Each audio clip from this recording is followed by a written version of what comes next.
తాండూరు నియోజకవర్గంలో ఉన్న గ్రామ పంచాయతీలు కానీ, ఎంపీటీసీలు కానీ, జడ్పీటీసీలు కానీ, ఎంపీపీలు కానీ, మున్సిపల్ కౌన్సిలర్లు కానీ అన్ని కూడా మెజారిటీలో టీఆర్ఎస్ పార్టీ గెలవబోతుంది.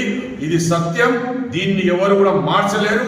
మీరు ఎన్ని బోకస్ మాటలు చెప్పినా కానీ కూడా ఎవరు ప్రజలు కాంగ్రెస్ పార్టీ నమ్మే పరిస్థితులు లేదని చెప్పేసి కూడా ఈ సందర్భంగా చెప్పుకుంటూ, మరి ముఖ్యంగా తాండూరులో కాంగ్రెస్ పార్టీ వాళ్ళు చాలా మాట్లాడుతున్నారు.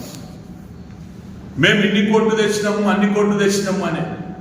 ఏం తెచ్చిరు మీరు? ఎవరికి ఉద్ధరించారు మీరు? ఈరోజు శివాజీ చౌక్ నుంచి మరటిపల్లె వారికి నడిచే రోడ్డు పని ఏదైతే ఉన్నదో అది ఎస్డిఎఫ్ కింద రోహిత్ రెడ్డి గారు తెచ్చిన పని. ఈరోజు కోకట్ నుంచి రాఘవపూర్ పగడ్యాల్ చౌరస్తా వరకు ఏదైతే రోడ్డు పని ప్రారంభమైందో అది రోహిత్ రెడ్డి గారు తెచ్చిన నిధులు. ఈరోజు అంతారం విలమన్ స్కూల్ నుంచి అంతారం దాటే వరకు డబల్ రోడ్ వేసిన ఫండ్స్ కూడా రోహిత్ రెడ్డి గారు తెచ్చినవి.